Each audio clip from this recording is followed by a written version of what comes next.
আমরা according to আমরা guide wise কথা বলি। আমার গাইডে যে প্রশ্ন আসছে, রহিমে একটা হানাফি মহিলা, সে মৃত্যুকালে স্বামী, মাতা, দুইজন বৈপিত্রীয় ভাই এবং 4 জন আপন ভাই রেখে মারা যান। হানাফিয়ানের বিধান অনুযায়ী ওয়ারিসদের মধ্যে ত্যক্ত সম্পত্তি, মানে যে সম্পত্তিটা রাখা হয়েছে এটা বন্টন করো।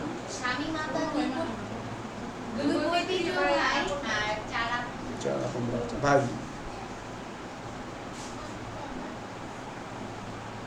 এখন আমরা অংশ বসাবো, এরপর আমরা যাবো হযরত ওমর অ্যাকচুয়ালি কি করলেন, কোন লজিক থেকে উনি এটা করলেন।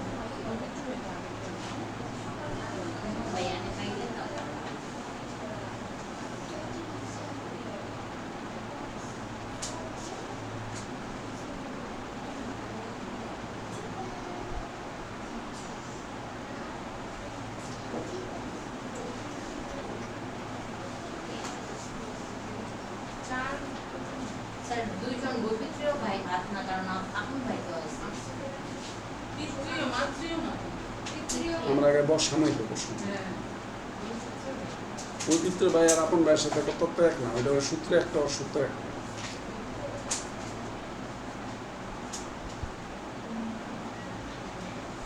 এবার স্বামীকে আমরা কতটুকু দিলাম, তাহলে আমরা বললাম স্বামী 2/1, স্বামী 2/1 আমরা দিলাম। আচ্ছা ঠিক আছে, এরপর হচ্ছে মাতা, স্বামী মাতা 6/1, একাধিক মাতা আছে তো, মাতা 6/1। এরপর হচ্ছে 2 বৈপিত্রীয় ভাই জীবিত, তারা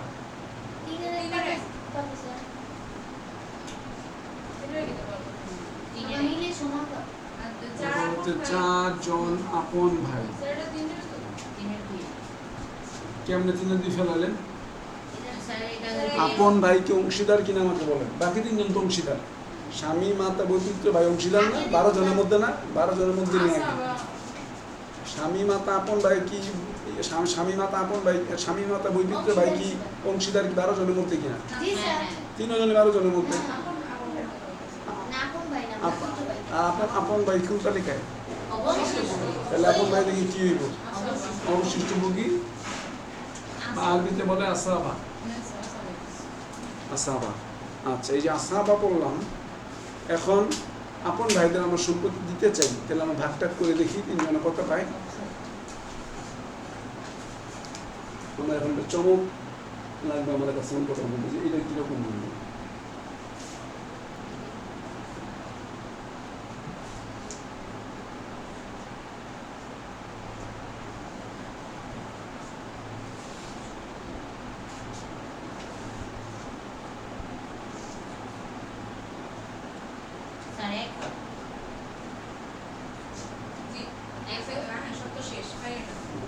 Good. Good. তাহলে আপন ভাই, মৃত ব্যক্তির আপন ভাই আলটিমেটলি 0। এই প্রবলেমটা নিয়ে যখন ইসের কাছে আসলো, ওমর রাদিয়াল্লাহু আনহুর কাছে আসলো, তো উনি এটা আবার সমসাময়িক যারা অঙ্ক জানে নিয়ে বসলেন যে আপন ভাই তো বাদ হয়ে গেছে, ও তো ওইটাও ভাই, কাজে তখন এটা হিমারিয়া নীতি আনলেন। হিমারিয়া মানে মারিয়ার আগে হি হইব, মারিয়া নাম থাকে না অনেকে। মারিয়া নামটা কিন্তু মূলত মেরি, খ্রিস্টানরা বলে মেরি, আর ওদিকে বলে মারিয়া। মানে মুসলমান আমি ছাত্রী পাইছি, মেরিও পাইছি, মারিয়াও পাইছি না। তাহলে এখন কি হযরত ওমর বললেন, হযরত ওমরের কাছে তখন আসছেন এটা সলিউশন কি হইব। এক্ষেত্রে উনি বলছেন যে এই ক্যালকুলেশনটা আমি চলবো না, এর থেকে ক্যালকুলেশনটা এইভাবে চলবো না। স্বামী আর মাতারা দেওয়ার পর যা থাকবো এই ভাই ওই ভাইগুলিকে আসাবা করে ওরা সব মোট হিসেবে ভাগ করে নিয়ে যাবে, আপন ভাইদের বঞ্চিত করা যাবে না। তাহলে স্বামী আর মাতাকে দিয়ে 2,000 দেওয়ার পর যা বাঁচবে ওই বাকি ভাই অবশ্য বাকি সব ভাইয়েরা আপন ভাই বৈপিত্র ভাই সবাই ভাগ করে নেবে।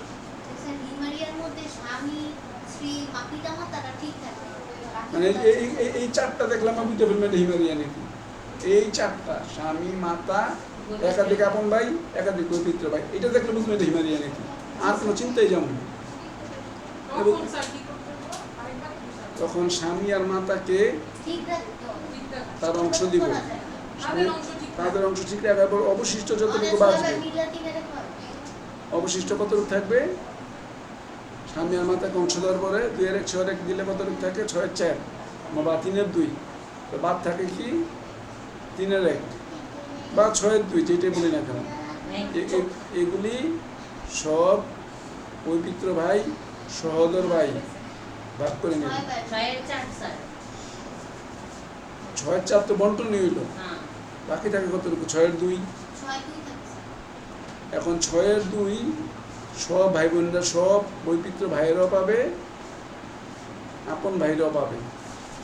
এখন 6 ভাই কিভাবে দিবেন? হ্যাঁ, আমরা ওই যে আমরা কে কিভাবে দিতাম? অবশিষ্ট হিসাব করে অবশিষ্ট আছে কতটুকু? 6-2। তো 6-2 এর মধ্যে 6 জন, 6-2 এর মধ্যে তারা 6 জন না, 2 জন আপন ভাই না, 2 জন বৈপিত্র ভাই না, তারা 6-2 এ 6-2 পাইব।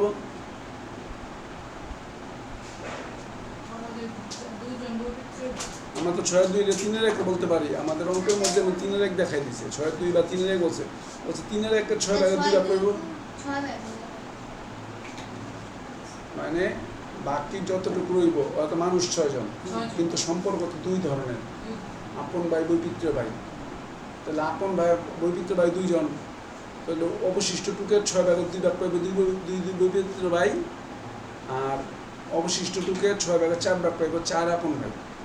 মানে 4 আপন ভাই আছে না? হ্যাঁ, 4 আপন ভাই। এইভাবে অবশিষ্ট সম্পত্তি যতটুকু থাকবে, ভাই তো 6টা কিন্তু সম্পর্ক তো ভিন্ন।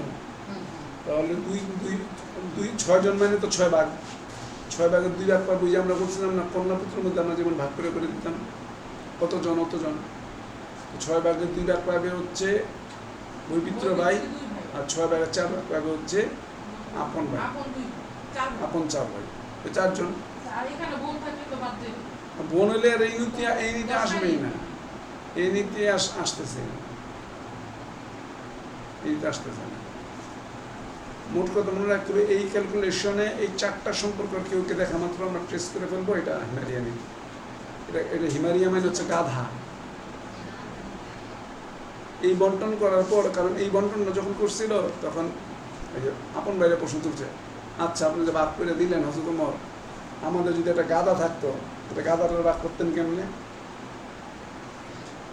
বলতে গাধা তো পুরো ভাগ করা সম্ভব নয়। তো ঠিক আছে, কেউ বঞ্চিত করা যাবে না, গাধার তোমরা ওইভাবে অংশ বন্টন করো। এটা একটা গাধার প্রশ্ন ওঠা, হাদিসটা হচ্ছে এরকম যে গাধা নিয়ে, যে আমাদের যদি গাধা থাকতো বেড়ে নিতেন তাহলে কেমনে সমাধান করতেন?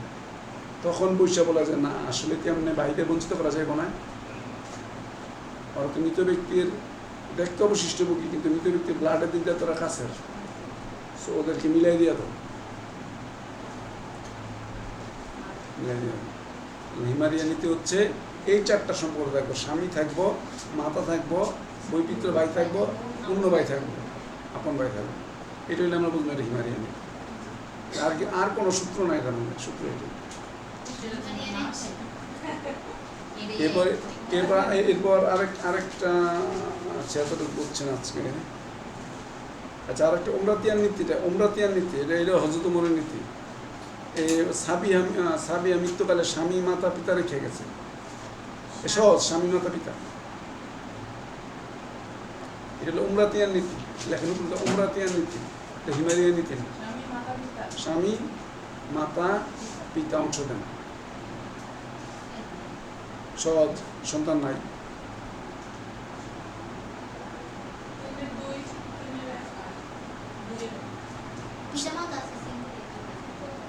এখানে পিতার অবশিষ্ট ভোগী দিতে হইব, যা থাকবো পিতা পাইব।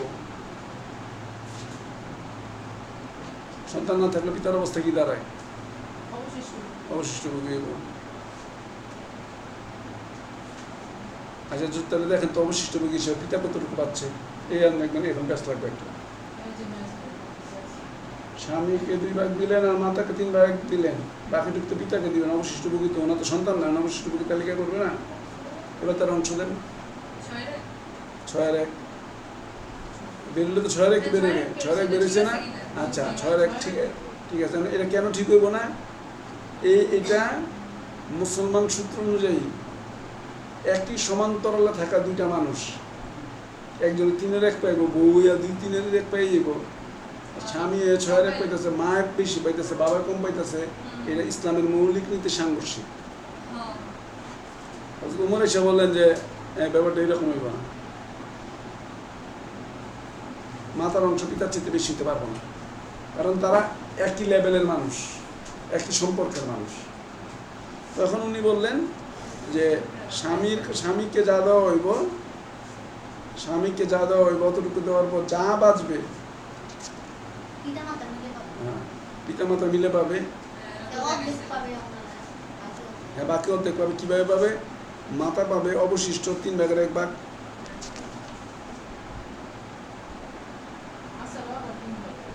অবশিষ্ট, আর পিতা পাবে অবশিষ্ট 6/1 ভাগ। ওই যে পিতা তো নর্মালি তো 6/1 পায়। এবার দেন পিতার অংশ মাতার অংশ বাইরে বেরিয়ে কম বেশি হয়ে কি অবস্থা দাঁড়াবে?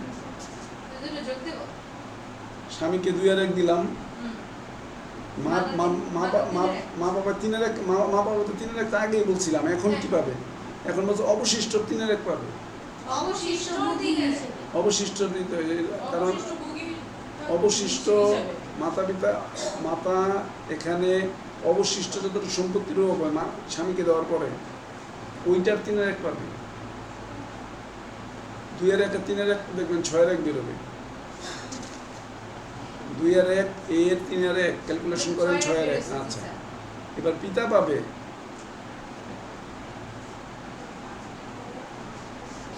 2/1 থেকে 6/1 বাদ দিলে যা থাকে,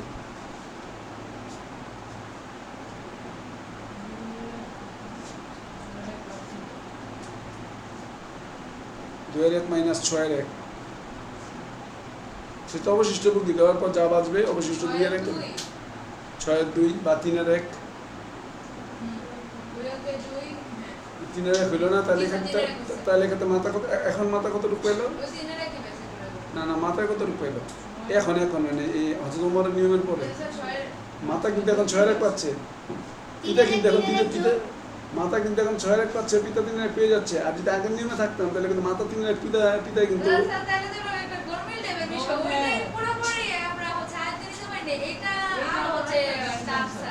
টাফ জিনিসটা না। জিনিসটা স্বামী পিতা মাতার মধ্যে নর্মাল সূত্র যেদিনই ছিল, কিন্তু পিতা মাতা যদি একই সম্পর্কের এরা, তখন আর এই সূত্র চলবো না।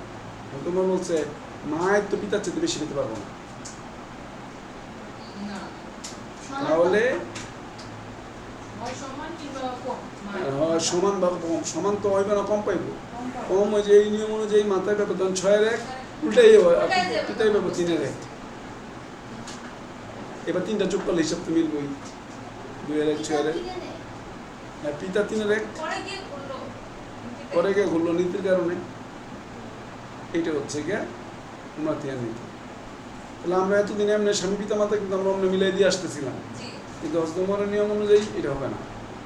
পিতা মাতা এক ভিন্ন জেন্ডারের মানুষ, মেয়ে তো হচ্ছে পুরুষের দ্বিগুণ পাবে না, পুরুষের দ্বিগুণ পাচ্ছিল, কিন্তু মার তুলনায় মায়ের এটা হইব না।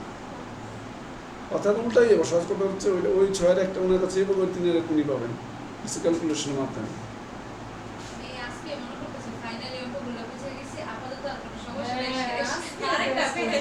না, এই 2টা ব্যক্তিক্রম। আমার স্বামী পিতা মাতা দেখলে বুঝবেন। আরেকটু বুঝাবো, স্বামী পিতা মাতা আমরা আগামী ক্লাসে গিয়ে আবার এই জায়গাতে বুঝাবো যে আমরা দেখতে পাইলাম 2টা নীতির। এই স্বামী পিতা মাতা হইলে এটা উমরাতিয়ার নীতি, আর স্বামী মাতা ওই আপন ভাই বৈচিত্র্য ভাই দেখলে বুঝবেন এটা হিমারিয়া নীতি। দেখে বুঝে নিন।